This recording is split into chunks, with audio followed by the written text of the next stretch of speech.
از خدا ممنونم. اون چیزی که خواستم به تاریخ تولدم به من بده که به مرده ها خدمت کنم، از بیرون بیارم، از تو خیابون بیارمشون، بهشون کمک کنم، به اندازه 5 تا بیشتر تاریخ تولدم خدا به من لیاقت داده که به هم خودم خدمت کنم، به اونایی که آسیب دیدن، به اونایی که درد کشیدن.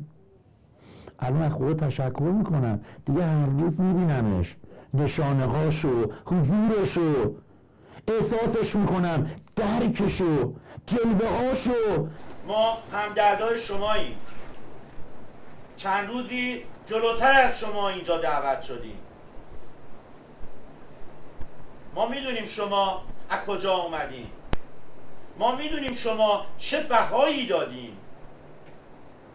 اینجا رو مفت به دست نیاوردیم.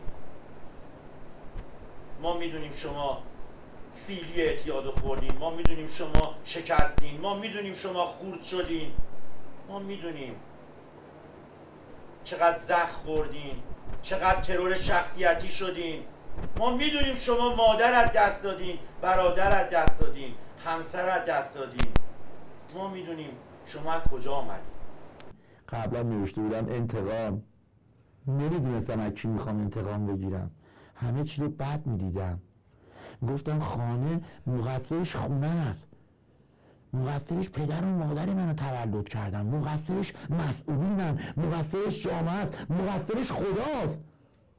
ولی الان میگم نه، قربونت برم خدا، به خاطر اون دردای ما، سرمایه های ما، به خاطر اون اشکال، اون زخما، اون خورد شدنهای خودم و خانوادم، الان دعوت شدم بیام تو این جایگاه مقدس بشم غلام، خود غلام، نه کسی دیگری. ما هممون ترکای زیادی کردیم،